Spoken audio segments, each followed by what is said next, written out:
नमस्कार दोस्तों, myself professor Balwinder Singh. I am working in Shri Baba Mastnath institute of pharmaceutical sciences and research, Baba Mastnath university, Asthal Bohar, Rohtak, Haryana. Today I will give my presentation on life of medical representative, यानी कि जो medical representative है वो किस तरह से काम करता है, उसकी लाइफ क्या है, वर्किंग स्टाइल क्या है, उसके बारे में हम डिस्कस करेंगे, ताकि जो डिप्लोमा इन फार्मेसी है या बैचलर ऑफ फार्मेसी है, जो मेडिकल रिप्रेजेंटेटिव बनना चाह रहे हैं, उनको थोड़ा सा आइडिया हो जाए कि मेडिकल रिप्रेजेंटेटिव क्या काम करता है और किस तरह से अपना जॉब करता है।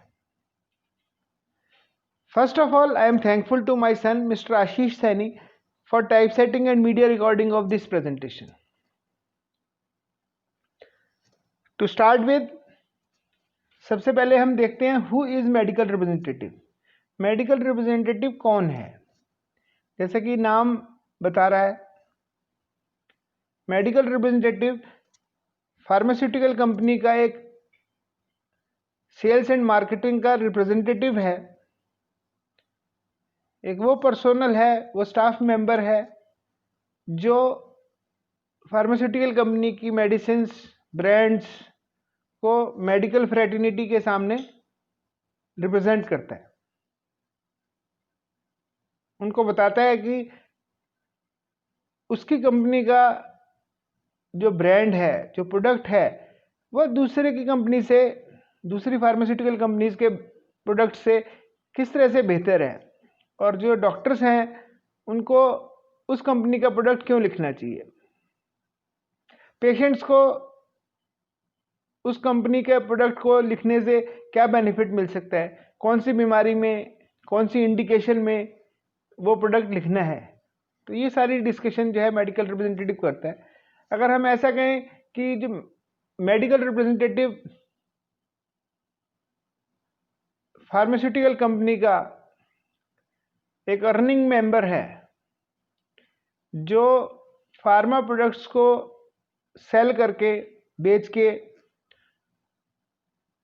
पैसे या रिवेन्यू कलेक्ट करके वापस कंपनी को भेजता है, ताकि जो कंपनी के दूसरे डिपार्टमेंट्स के पर्सोनल हैं, जैसे प्रोडक्शन है, अकाउंट्स है, डिस्ट्रीब्यूशन है, क्वालिटी कंट्रोल है, उन सभी डिपार्टमेंट्स के पर्सोनल की सैलरी उसी रिवेन्यू में से निकलती है।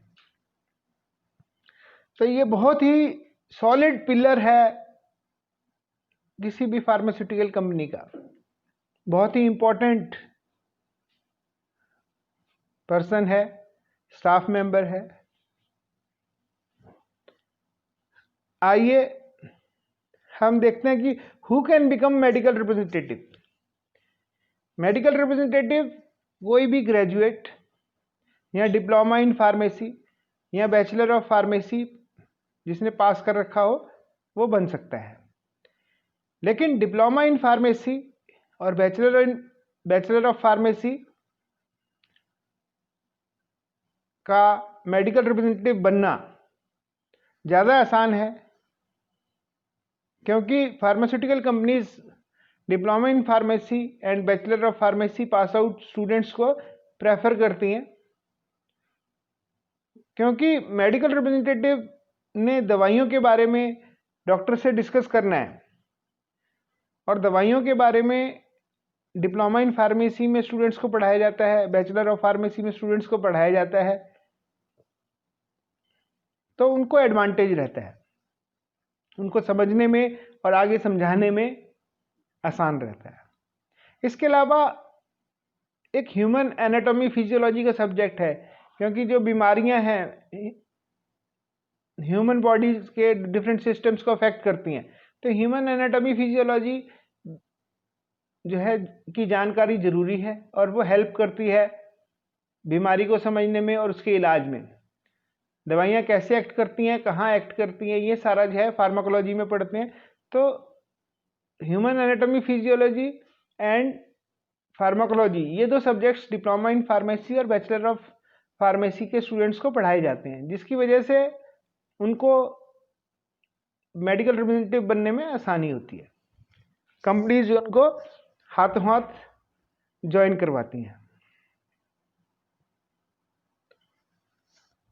अब कंपनी ने डिप्लोमा इन फार्मेसी और बैचलर ऑफ फार्मेसी के पास आउट स्टूडेंट्स को मेडिकल रिप्रेजेंटेटिव सिलेक्ट कर लिया। अब ऐसा नहीं है कि मेडिकल रिप्रेजेंटेटिव बन गए तो आते ही एकदम से फील्ड में भेज देंगे। ऐसा नहीं है कि आर्मी में एंट्री हुई तो सीधा फ्रंट पे भेज दिया। ट्रेनिंग देते हैं, गन चलानी सिखाते हैं फौजी जवान को। तो उस तरह से जो मेडिकल रिप्रेजेंटेटिव है उसकी भी प्रॉपर ट्रेनिंग होती है। कोई कंपनी 1 हफ्ते की ट्रेनिंग रखती है, कोई 15 दिन की, कोई महीने की, कोई 2 महीने की, कोई 3 महीने की, तो कोई 6 महीने तक की भी ट्रेनिंग देते हैं। सॉलिड ट्रेनिंग प्रोग्राम होता है। बेसिकली उसमें कुछ चीज़ें सिखाई जाती हैं मेडिकल रिप्रेजेंटेटिव को। सबसे पहले तो ह्यूमन एनाटॉमी एंड फिजियोलॉजी बताई जाती है। बॉडी के सिस्टम्स में किस तरह से काम करते हैं, किस तरह से वो बिगड़ जाते हैं तो बीमारी हो जाती है।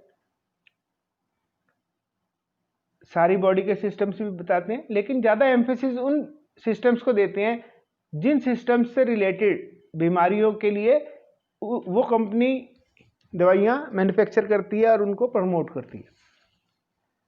सेकंड, फार्माकोलॉजी पढ़ाई जाती है मेडिसिन्स की, जनरल फार्माकोलॉजी भी पढ़ाते हैं, और साथ में ज़्यादा एम्फेसिस स्ट्रेस उन प्रोडक्ट्स के ऊपर, उन मेडिसिन्स के ऊपर दिया जाता है जो कंपनी मार्केट कर रही है।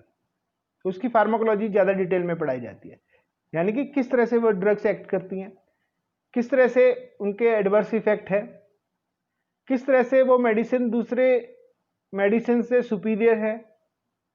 तो ये सारा जो है डॉक्टर के साथ डिस्कशन में हेल्प करता है, इसलिए इसको मेडिकल रिप्रेजेंटेटिव के ट्रेनिंग का पार्ट बनाया जाता है। एनाटॉमी एंड फिजियोलॉजी हो गया, फार्माकोलॉजी हो गया। थर्ड एस्पेक्ट आता है सेलिंग टेक्निक्स और मार्केटिंग टेक्निक्स। इसमें कुछ बेसिक चीज़ें होती हैं जो कि जिसको हम जनरल एटिकेट्स भी कहते हैं। जैसे एक मेडिकल रिप्रेजेंटेटिव, अच्छी कंपनी का मेडिकल रिप्रेजेंटेटिव हमेशा टाई में मिलेगा, ऑफिशियल कमीज पहनी होगी, स्ट्राइप्स वाली या प्लेन, पार्टी वेयर नहीं होगी। ट्राउजर्स होंगे ब्लैक, प्लेन ट्राउजर्स होंगे कलर के, जीन्स या धोती कुर्ता या कुर्ता पजामा ये नहीं चलता। स्पोर्ट्स शूज़ भी नहीं चलेंगे, लेदर के शूज़ होंगे। चप्पल नहीं चलेगी, लेदर शूज़। तो टिप टॉप पर्सनैलिटी, शेव किया होना चाहिए, दाढ़ी नहीं बड़ी होनी चाहिए, जो बाल है प्रॉपरली कॉम्ड होने चाहिए, ताकि जो उसकी लुक्स है वो प्रोफेशनल दिखे।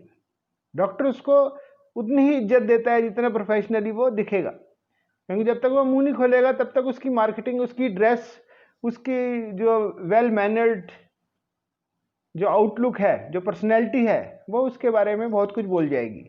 डॉक्टर उसका फर्स्ट इंप्रेशन अपना बना लेता है उसको देख के कि भाई इसको इससे बात करनी चाहिए, नहीं करनी चाहिए, कितना टाइम देना है, ये सारी चीज़ें वो डॉक्टर डिसाइड कर लेता है। फिर डॉक्टर के चैम्बर में जाना है, किस तरह से बात करनी है, डॉक्टर से किस तरह से बात करनी है, टेक्निकल डिस्कशन किस तरह से करना है, किस तरह से उसको ऑब्लाइज करना है, किस तरह से उसको इम्प्रेस करना है। इसके अलावा जो प्रोडक्ट डिस्कशन मेडिकल रिप्रेजेंटेटिव करता है उसके लिए एक विजुलेट दी जाती है। विजुलेट एक किताब है जिसमें कंपनी के प्रोडक्ट्स के बारे में फोटो होती है, कुछ डिसीज से रिलेटेड हो सकती है, कुछ प्रोडक्ट से पैकेजिंग से रिलेटेड हो सकती है, कुछ उसके प्रोडक्ट्स के जो मेडिसिन है उसके फीचर्स हैं, सुपीरियरिटी है, यूएसपीज हैं, यूनिक सेलिंग पॉइंट्स हैं जो कि उसमें मेंशन होते हैं।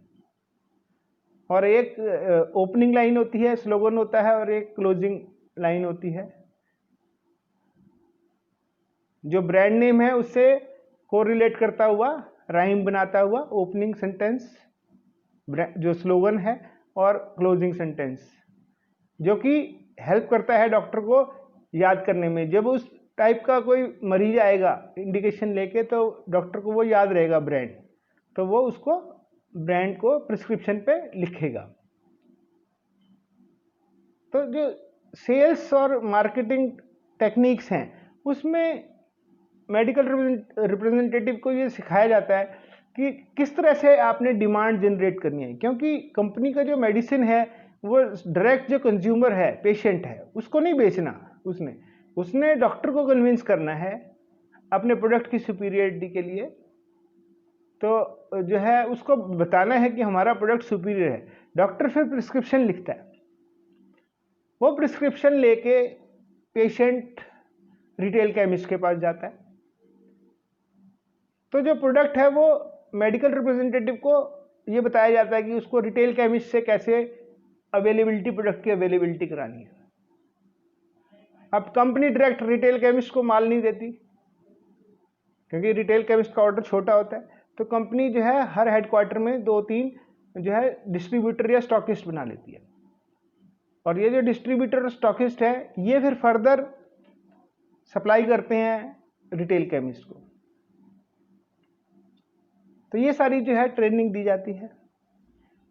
फिर चौथा पॉइंट जो आता है वो आता है रिपोर्टिंग फॉर्मेट्स। जो भी वर्किंग मेडिकल रिप्रेजेंटेटिव अपने हेडक्वार्टर पे करेगा उसको शाम को रिपोर्ट बना के भेजनी होगी हेड ऑफिस में, जहाँ पे एडमिनिस्ट्रेशन, सेल्स एडमिनिस्ट्रेशन डिपार्टमेंट है, ताकि कंपनी को भी ये पता चलता रहे कि जो मेडिकल रिप्रेजेंटेटिव है वो क्या काम कर रहा है, और उसको कोई रिक्वायरमेंट है तो वो उसमें मेंशन कर सकता है। उसको बताया जाता है मेडिकल रिप्रेजेंटेटिव को, तूने जो है मेडिकल रिप्रेजेंटेटिव ने कितने डॉक्टर्स विजिट करने हैं एक दिन में, कितने रिटेल केमिस्ट विजिट करने हैं, कितने डिस्ट्रीब्यूटर विजिट करने हैं। ये सारी चीज़ें जो है ट्रेनिंग में मेडिकल रिप्रेजेंटेटिव को सिखाई जाती हैं। फिर उसको एक डिटेलिंग स्टोरी दी जाती है जो विजुअल एड से रिलेटेड होती है, वो उसको याद करनी होती है। उसका टेस्ट भी होता है, रिटन टेस्ट भी होता है, डिटेलिंग का भी टेस्ट होता है। और फिर after completion of the training programme, जब वो सक्सेसफुली ट्रेनिंग कंप्लीट कर लेता है तो उसको फिर अपॉइंटमेंट लेटर दिया जाता है कि हाँ भाई, now you are appointed as a medical representative in the company. अब ट्रेनिंग कंप्लीट हो गई, ऑल्दो उसको काफ़ी प्रैक्टिकल बनाने की कोशिश की जाती है, लेकिन फिर भी फील्ड तो फील्ड है, और जो क्लासरूम ट्रेनिंग है वो क्लासरूम ट्रेनिंग है। तो ऐसा नहीं है कि मेडिकल रिप्रेजेंटेटिव को बोल देते भाई जाओ आप अपने हेडक्वार्टर पे जाओ, जैसे कोई रोहतक हेडक्वार्टर किसी को मिला तो भाई रोहतक में चले जाओ, ज्वाइन कर लो, फील्ड वर्किंग शुरू कर दो। नहीं, ऐसा नहीं है। जो सीनियर है मेडिकल रिप्रेजेंटेटिव के ऊपर, जो मैनेजर है, चाहे वो एरिया सेल्स मैनेजर है या कोई सीनियर मैनेजर है, वो उसको फील्ड में इंडक्ट कराता है। तो उसका इंडक्शन प्रोग्राम होता है मेडिकल रिप्रेजेंटेटिव का फील्ड में। उसको एक फर्स्ट डे मीटिंग पॉइंट दिया जाता है कि भाई आप फला स्टॉकिस्ट के पास मिलिए या फला जगह पे मिलिए। फील्ड वर्किंग से पहले स्टॉकिस्ट से इंट्रोड्यूस करा सकते हैं, या फील्ड वर्किंग के बाद जो है दोपहर को स्टॉकिस्ट से मिलवा सकते हैं। तो इंडक्शन प्रोग्राम में जो ट्रेनिंग में उसने क्लासरूम ट्रेनिंग में अपना जो भी सीखा उसको प्रैक्टिकली इम्प्लीमेंट जो है उसको मैनेजर बड़े सलीके से समझाता है कि इस तरह से आपने फील्ड वर्किंग करनी। तो ये सारी जो है फील्ड में इंडक्शन प्रोग्राम है। रिटेल केमिस्ट के पास विजिट होती है, डॉक्टर के पास विजिट हुई, सबसे पहले डॉक्टर के पास, दोपहर तक डॉक्टर के पास विजिट होती है। साथ साथ जो डॉक्टर के बाहर 2-3 रिटेल केमिस्ट है वो भी कवर करते हुए चलते हैं। तो doctor visit, retail chemist visit, और इन द आफ्टरनून जब डॉक्टर उठ जाते हैं 1:30, 2:30 बजे तक बैठने के बाद, तो उसके बाद जो दोपहर का टाइम है वो स्टॉकिस्ट के लिए रखा जाता है। स्टॉकिस्ट के पास बैठ के और जो है प्रोग्राम रखा जाता है कि भाई उसको समझाया जाता है भाई स्टॉकिस्ट के पास हमारा कौन कौन सा माल अवेलेबल है, कौन कौन से प्रोडक्ट्स अवेलेबल हैं, जो नए प्रोडक्ट आने वाले हैं उसके बारे में बताते हैं, जो स्टॉक कम हो रहा होता है उसका फ्रेश ऑर्डर लिया जाता है, और जो पेमेंट है उसकी आउटस्टैंडिंग है, जैसे मान लो 1 महीने की पेमेंट का टाइम है उसको, तो जो है जो ओवर ड्यू बिल्स हैं उसकी पेमेंट कलेक्ट करके कंपनी को भेजी जाती है।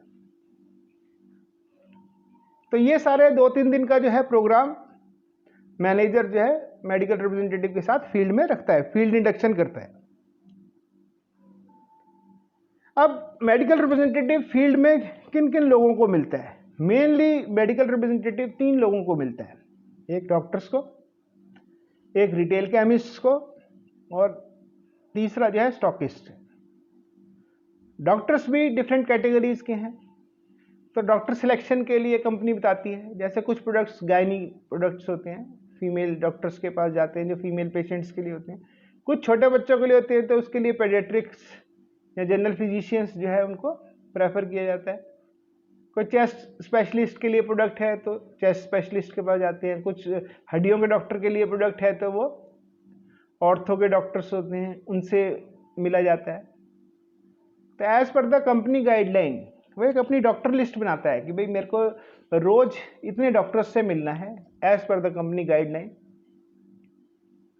और हर डॉक्टर के क्लिनिक के बाहर 2-3 रिटेल केमिस्ट होते हैं जिनके पास प्रोडक्ट्स अवेलेबल करवाने होते हैं, क्योंकि पेशेंट जो है वो किसी भी केमिस्ट के पास जा सकता है, पर्चा शहर में भी घूम सकता है, लेकिन चांसेस यही रहते हैं कि जो डॉक्टर है उसके बाहर ही केमिस्ट के पास जो है वो पेशेंट वहीं से दवाई ले लेते हैं, तो वहाँ पे प्रोडक्ट्स अवेलेबल कराने। जब डॉक्टर की विजिट मेडिकल रिप्रेजेंटेटिव करता है तो वो ये ध्यान देता है कि डॉक्टर के क्लिनिक में घुसने से पहले उसके बाहर कोई पोस्टर लगा हो किसी दूसरी कंपनी के प्रोडक्ट का, कोई नो स्मोकिंग का स्लोगन टाइप का कुछ लेबल लगा हो, कुछ और चीज़ लगी हो, तो कौन से प्रोडक्ट्स के लेबल वगैरह लगे हुए हैं। डॉक्टर के पास जब बैठ के वो डिटेलिंग करता है तो उसके साथ ही उसका ध्यान रहता है कि जो डॉक्टर के टेबल पे कौन से फिजिशियन सैंपल पड़े हुए हैं, कौन से गिफ्ट्स पड़े हुए हैं प्रोडक्ट्स के, और साथ ही में जो नॉन टेक्निकल स्टाफ है, जैसे डॉक्टर के क्लिनिक में अटेंडेंट होते हैं, डॉक्टर जाते ही नहीं मिलता, वो कहता है थोड़ी देर वेट करो, क्योंकि वो पेशेंट देख रहा होता है, और नहीं भी देख रहा होता तो भी वो थोड़ी वेट कराता है, उनकी आदत है। तो उस जो वेटिंग टाइम में वो अटेंडेंट से थोड़ा फ्रेंडली हो सकते हैं, उससे बात कर सकते हैं डॉक्टर कौन से प्रोडक्ट लिखता है।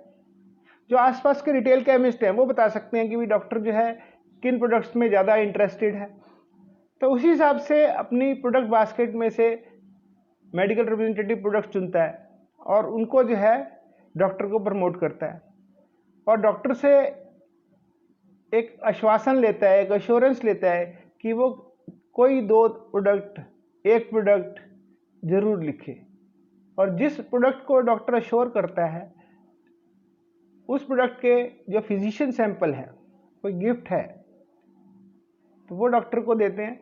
या कुछ लगता है कि डॉक्टर ये प्रोडक्ट लिख सकता है, दूसरी कंपनी का लिख रहा है, तो अपने कंपनी के उस प्रोडक्ट के सैंपल्स, फिजिशियन सैंपल्स डॉक्टर को दे सकते हैं to check the quality on the poor patients जो कि उस दवाई को नहीं खरीद सकते। डॉक्टर को भी क्वालिटी की एश्योरेंस हो जाती है कि हाँ भाई ये रिजल्ट मिले, तो डॉक्टर उस प्रोडक्ट को लिखता है।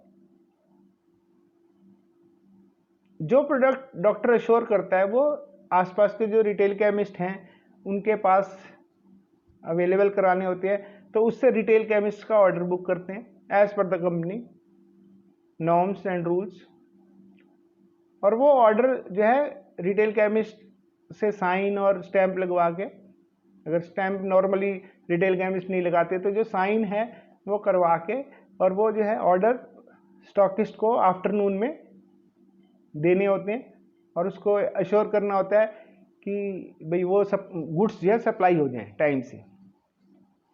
तो नॉर्मली ये देखा गया है कि जो स्टॉकिस्ट है उसके सेल्समैन होते हैं जो कि पूरे शहर में घूमते हैं, तो स्टॉकिस्ट के साथ भी मेडिकल रिप्रेजेंटेटिव को एक तालमेल बिठा के रखना चाहिए कि जैसे अगर बुधवार को स्टॉकिस्ट के सेल्समैन ने सप्लाई करने जाना है एक पर्टिकुलर एरिया में, तो उस एरिया को मेडिकल रिप्रेजेंटेटिव ट्यूसडे को कवर करे, ताकि वो जो ऑर्डर्स है वो दोपहर को जब देगा तो वो अगले दिन सप्लाई हो जाएंगी। अगर वो बुधवार को वो एरिया मेडिकल रिप्रेजेंटेटिव विजिट करेगा तो क्योंकि उसका सेल्समैन रोज तो जाएगा नहीं, वीकली विजिट करते हैं एक एरिया में, तो वो अगले बुधवार तक टल जाएगा और अगले बुधवार तक हो सकता है रिटेल केमिस्ट ऑर्डर ना एक्सेप्ट करेगा। तो इस तरह से कुछ छोटी छोटी चीज़ें हैं जो कि मेडिकल रिप्रेजेंटेटिव ध्यान में रखता है, कंपनी की गाइडलाइंस उसको मिलती हैं। तो अलग अलग तरह के लोग हैं। डॉक्टर एक टेक्निकल आदमी है, पढ़ा लिखा आदमी है, उसकी ईगो है, वो मेडिकल रिप्रेजेंटेटिव से ज़्यादा नॉलेज रखता है, अकॉर्डिंगली वो नाराज भी हो जाता है। तो कुछ ऐसे क्वेश्चन भी पूछता है शुरू शुरू में जिससे कि जो उसको पता है कि मेडिकल रिप्रेजेंटेटिव को नहीं पता होंगे, क्योंकि मेडिकल रिप्रेजेंटेटिव तो नया नया आया है। अगर उस टाइम मेडिकल रिप्रेजेंटेटिव ने अच्छा पढ़ा हुआ है डिप्लोमा इन फार्मेसी में या बैचलर ऑफ फार्मेसी में, तो वो उसके साथ उसकी दोस्ती हो जाती है अगर नॉलेज अच्छी है। और नहीं भी अगर आता तो इस तरह से उसको अपनी इग्नोरेंस को एक्सेप्ट करना जो है वो बहुत बड़ी बात है। तो उसको एक्सेप्ट करना चाहिए, सर मेरे को नहीं पता है, मैं कंपनी से पूछ के आपको ज़रूर बताऊंगा। तो इस तरह से अपने अगर सॉरी भी फील करोगे तो भी जो है आप उसको इरिटेट नहीं करते, तो वो आपका फ्रेंड बन सकता है, आपके साथ अच्छा जो है उसके रिलेशन बन सकते हैं।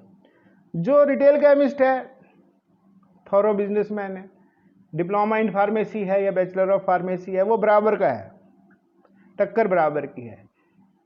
उसको जो है वो वही प्रोडक्ट रखना चाहेगा जो प्रोडक्ट बिकते हैं या जिसका पर्चा आएगा, नहीं तो उसकी जो है वो उसको तो पेमेंट देनी पड़ेगी स्टॉकिस्ट को, और अगर माल पड़ा होगा तो वो पेमेंट नहीं देगा क्योंकि एक्सपायर हो जाएगा, तो who will take care of that expiry. कुछ कंपनीज एक्सपायरी ले लेती हैं, 6 महीने पहले उठा लेती हैं माल, लेकिन जो है नॉर्मली एक्सपायरी का जो है एक प्रॉब्लम रहती है रिप्लेसमेंट की। सिमिलर केस स्टॉकिस्ट के साथ है। स्टॉकिस्ट जो है वो व्यक्ति होते हैं नॉर्मली जो कि डिप्लोमा इन फार्मेसी या बैचलर ऑफ फार्मेसी हो भी सकते हैं और नहीं भी हो सकते। उन्होंने पहले रिटेल केमिस्ट का काम किया होता है, उसके बाद जो है एक्सपीरियंस होने के बाद फिर वो डिस्ट्रीब्यूटर बन जाते हैं, थोड़े बड़ी पार्टी हो जाती है तो वो डिस्ट्रीब्यूटर बन जाते हैं, स्टॉकिस्ट बन जाते हैं।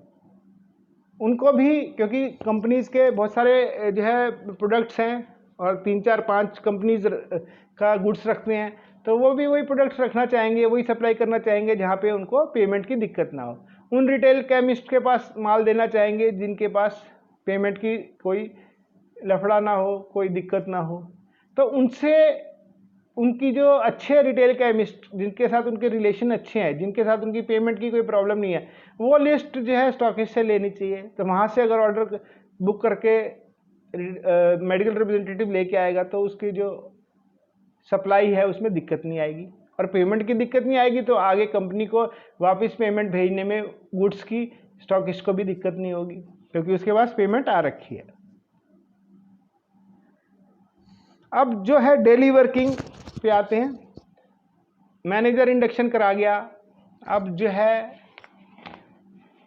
नॉर्मली एक नोशन है कि मेडिकल रिप्रेजेंटेटिव को 5 दिन काम करना है एक महीने में, महीने के लास्ट में जब सेल्स टारगेट पूरे करने हैं।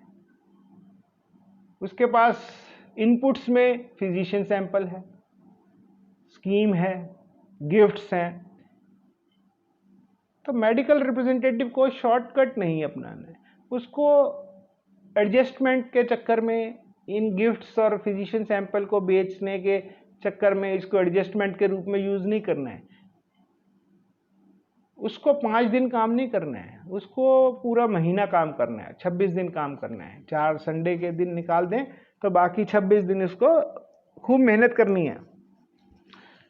उसको ये नहीं देखना कि कोई देख रहा है नहीं देख रहा है, उसको जो है अपना सीखना है, अपनी तरक्की के लिए खूब मेहनत करनी है।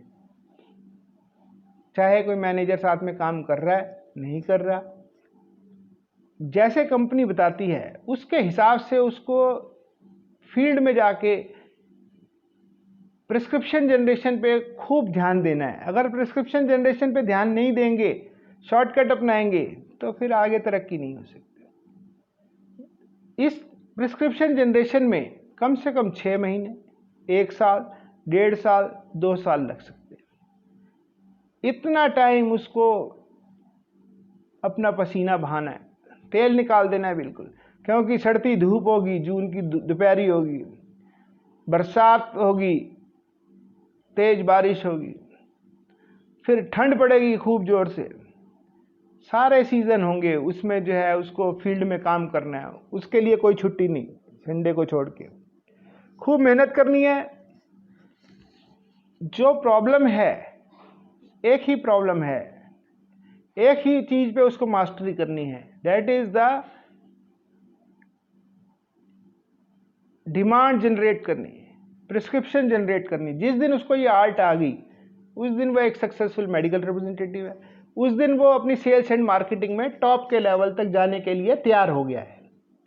और जो फील्ड की नॉलेज है वो फील्ड में ही आएगी, जो दिक्कतें हैं फील्ड की वो फील्ड में ही आएंगी, और जब वो फील्ड में काम करेगा तभी उसको पता चलेगा कि क्या दिक्कत है, कैसे हमारा प्रोडक्ट जो है और बढ़िया तरीके से बिक सकता है, कंपटीटर्स किस टेक्निक को यूज़ कर रहे हैं, कहाँ पोजीशनिंग कर रहे हैं। ये सारी चीज़ें जो है फील्ड में जाके ही पता चलेंगी, ये घर बैठे हुए नहीं पता चलती, 5 दिन काम करने से नहीं आएंगी। तो डेली वर्किंग में डेली वर्किंग करनी है, मेहनत करनी है। जो डॉक्टर का कन्वीनियंट टाइम है, कुछ डॉक्टर सुबह मिलते हैं, फ्री होते हैं क्योंकि पेशेंट कम होते हैं, कुछ डॉक्टर कहते हैं भाई 1 बजे के बाद आना है, तो डॉक्टर के कन्वीनियंस के हिसाब से अपनी प्लानिंग करनी है डॉक्टर से मिलने की। खूब मेहनत करनी है, डेली वर्किंग करनी है, कोई बीच में बंक नहीं मारना। मंथली वर्किंग में 3 तरह के प्लेसेस होते हैं। एक तो वो होता है जो हेडक्वार्टर होता है,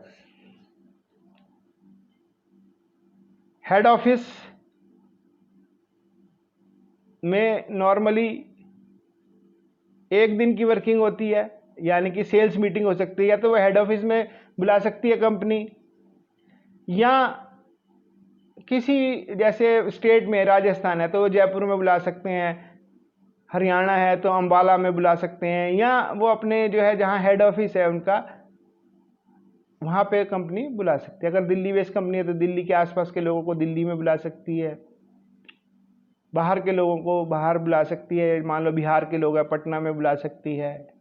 तो इस तरह से हेड ऑफिस में 1 दिन की सेल्स मीटिंग होती है मंथली वर्किंग में, जिसमें सारे महीने की एनालिसिस होती है कि आपने कितनी सेल्स की, कितना रिवेन्यू जनरेट किया, मतलब पैसे पेमेंट कितनी आई, और अगले महीने की प्लानिंग होती है। तो 1 दिन की सेल्स मीटिंग कम से कम होती है, 2 या 3 दिन की भी हो सकती है सेल्स मीटिंग। हेडक्वार्टर में तो काम करना है तो हेडक्वार्टर में तो मैक्सिमम डेज होता है, लगा लीजिए 20 दिन तो जो है वो रहता ही है हेडक्वार्टर में, जिस भी हेडक्वार्टर में है। 1 दिन हेड ऑफिस का हो गया, 20 दिन हेडक्वार्टर के हो गए, 21 दिन हो गए, बाकी के बचे 6 दिन। तो 3-4 दिन के लिए 2 स्टेशन होते हैं, एक आपका जो है एक्स स्टेशन होता है और दूसरा होता है आउट स्टेशन। एक्स स्टेशन होता है कि जो हेडक्वार्टर है उसके आसपास के ऐसे इलाके होते हैं, नियर बाई इंटीरियर्स होते हैं, जहाँ सुबह जाके मेडिकल रिप्रेजेंटेटिव शाम तक वापस आ जाता है, रात को स्टे नहीं करता बाहर, वहाँ पे घर आके ही घर आ जाता है। तो that is the x station. तो उसके आने जाने का कंपनी खर्चा दे देती है, उसका जो अलाउंस है वो हेडक्वार्टर अलाउंस से थोड़ा सा ज़्यादा होता है। एक आउट स्टेशन होता है जो हेडक्वार्टर से दूर होता है, जहाँ से वापस नहीं आया जा सकता, तो रात को उसको वहीं पे स्टे करना पड़ता है, उसका अलाउंस हेडक्वार्टर या आउट स्टेशन से ज़्यादा होता है। लेकिन क्यों नॉर्मली खर्चा ज़्यादा होता है आउट स्टेशन वर्किंग का, तो कंपनी जो है कम से कम रखती है, लेकिन कंपनी चाहती है कि भाई ज़्यादा खर्चा किया है तो वहाँ से विजिट जरूर रखे और जो है सेल्स हमारी उस हिसाब से जनरेट हो जाए 2-3 दिन की वर्किंग में, तो उस हिसाब से जो है वो आउट स्टेशन रखा जाता है। ये आपका मंथली वर्किंग का है प्रोग्राम।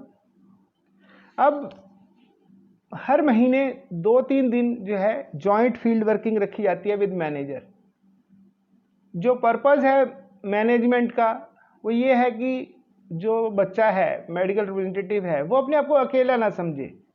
उसको फील्ड में कई सारी दिक्कत आती हैं, वो अपनी डेली कॉल रिपोर्ट में मेंशन करता है, लेकिन जब सीनियर साथ में होता है तो वो अपने आप को कंफर्टेबल फील करता है। उसकी जो डे टू डे वर्किंग में प्रॉब्लम्स हैं वो मैनेजर अपनी मैनेजरियल कैपेसिटी दिखा के, अपना एक्सपीरियंस दिखा के डॉक्टर्स को हैंडल करने का तरीका बताता है, रिटेल केमिस्ट की ऑब्जेक्शंस को दूर करता है, स्टॉकिस्ट की प्रॉब्लम्स को दूर करता है। छोटी छोटी दिक्कत होती हैं, छोटी छोटी हिंड्रेंसेस होती हैं जो कि एक्सपीरियंस से ही आती हैं, और क्योंकि मैनेजर जो है वो ज़्यादा एक्सपीरियंस्ड होता है तो वो उसमें उसकी जो रुकावटें हैं उसको दूर करने में हेल्प करता है।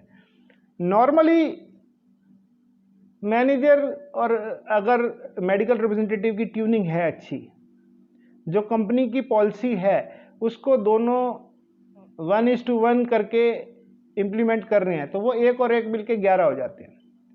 जहाँ पे भी गड़बड़ होती है तो अल्टीमेटली कंपनी का नुकसान होता है, और जो मेडिकल रिप्रेजेंटेटिव है और मैनेजर है उन दोनों का तो नुकसान होता ही है। कुछ जगह फील्ड वर्किंग जो मैनेजर की होती है उसमें कहते हैं भाई, यूनियंस होती हैं मेडिकल रिप्रेजेंटेटिव की, वो कहते हैं भाई हमें रिपोर्ट दो, मैनेजर आ रहा है तो उसकी जो है वहाँ पे इंफॉर्मेशन दे दो, कोई दिक्कत नहीं। कुछ यूनियंस कहती हैं भाई 3 बजे तक काम होगा, तो मैनेजर जो है वो टाइम से पहुंच जाए, अपना 3 बजे तक काम खत्म करके वो स्टेशन छोड़ दे। लेकिन अगर मैनेजर लेट आएगा तो 3 बजे तक काम खत्म नहीं हो पाएगा। तो वो सारी चीज़ें जो है एक सामंजस्य बिठाना पड़ता है, बैलेंस बनाना पड़ता है, और मेडिकल रिप्रेजेंटेटिव और मैनेजर जो है उसको अकॉर्डिंगली एरिया वाइज उसको टैकल करते हैं, और जो सक्सेसफुली टैकल करते हैं वो आगे बढ़ते हैं। अब जो मंथली सेल्स मीटिंग है उसमें फिर एनालिसिस होता है कि पूरे महीने, नॉर्मली मंथ एंड में मंथली सेल्स मीटिंग होती है, 25 तारीख के बाद जो है या 30 तारीख के आसपास मंथली सेल्स मीटिंग होती है, जिसमें सेल्स रिव्यू होता है, पूरे महीने में हर हेडक्वार्टर से कितनी सेल हुई, अगले महीने के लिए क्या टारगेट है, कहाँ पे जो है मेडिकल रिप्रेजेंटेटिव को दिक्कत आई, कोई प्रोडक्ट एग्जीक्यूटिव, प्रोडक्ट मैनेजर उसमें पार्टिसिपेट करते हैं सेल्स मैनेजर के साथ, प्रोडक्ट्स के बारे में कोई क्वेश्चंस पूछे गए जो मेडिकल रिप्रेजेंटेटिव आंसर नहीं दे पाया तो वो सारी डिस्कशन होती है। नेक्स्ट मंथ की सेल्स प्लानिंग होती है ऑर्डर के लिए, भाई हमारा जो टारगेट है वो ये इतना है, तो हमने वो टारगेट पूरा करना है। ये एक मेडिकल रिप्रेजेंटेटिव की जो है वर्किंग है, लाइफ है। एक मेडिकल रिप्रेजेंटेटिव दिन रात अपने कंपनी के बारे में सोचता है, उसके प्रोडक्ट्स के बारे में सोचता है, उनकी सेल बढ़ाने के लिए पूरी मेहनत करता है। जो मेडिकल रिप्रेजेंटेटिव दिन रात इस काम में लग जाता है और प्रिस्क्रिप्शन जनरेशन में मास्टरी कर लेता है, उसके लिए बहुत ब्राइट फ्यूचर है। मेडिकल रिप्रेजेंटेटिव जो जॉब है बहुत ही मनी अर्निंग प्रोसेस है, बहुत इंसेंटिव के दरवाजे खुले हुए हैं, प्रमोशंस के दरवाजे खुले हुए हैं, फ्यूचर बहुत ब्राइट है। लेकिन अगर वो ट्रैप में फंस गया, माल डंप किया, 2 नंबर का काम किया, सैंपल बेचे, स्कीम एडजस्टमेंट की, तो कोई फ्यूचर नहीं है। रोता रहेगा, डंडा है, और वो कंपनियां बदलता रहेगा। कंपनियां बदलने की जरूरत नहीं मेडिकल रिप्रेजेंटेटिव को, अगर वो मेहनत करेगा तो उसको उसी कंपनी में सारी चीज़ें मिलेंगी, सारी फैसिलिटीज़ मिलेंगी, पैसा मिलेगा, सब कुछ मिलेगा। विद इन 3-4 ईयर्स अच्छा काम करने वाले मेडिकल रिप्रेजेंटेटिव को प्रमोशन मिल जाती है, एरिया मैनेजर बन जाते हैं, एरिया मैनेजर अच्छा काम करेंगे क्योंकि मेडिकल रिप्रेजेंटेटिव में उनको पता है काम कैसे करना है, तो वो एरिया मैनेजर अच्छे बनेंगे, अपने जो अंडर में मेडिकल रिप्रेजेंटेटिव हैं उनको सिखाएंगे, उनको अच्छा मेडिकल रिप्रेजेंटेटिव बनाएंगे, तो उनको जो है प्रमोशन मिलके रीजनल सेल्स मैनेजर बनते हैं, एक रीजन संभालेंगे। उसके बाद जोन को संभालेंगे तो जोनल सेल्स मैनेजर बनेंगे, फिर जो है वो सेल्स मैनेजर बनेंगे, ऑल इंडिया सेल्स मैनेजर बन जाएंगे, और सेल्स मैनेजर अच्छा सा काम करेंगे तो मार्केटिंग मैनेजर बन जाएंगे। मार्केटिंग मैनेजर जब बनेंगे अच्छे, तो फिर उसके ऊपर जो है जनरल मैनेजर मार्केटिंग है, फिर वाइस प्रेसिडेंट मार्केटिंग है, डायरेक्टर मार्केटिंग है, और फ्यूचर ही फ्यूचर है, पैसा ही पैसा है, और सारी शोहरत है, जो भी वो सोचते हैं जिंदगी में पाने की, वो सब चीजें उसको मिलेंगी मेडिकल रिप्रेजेंटेटिव को। So that's all about the life of medical representative. I am confident that I am able to answer most of the queries related to medical representative.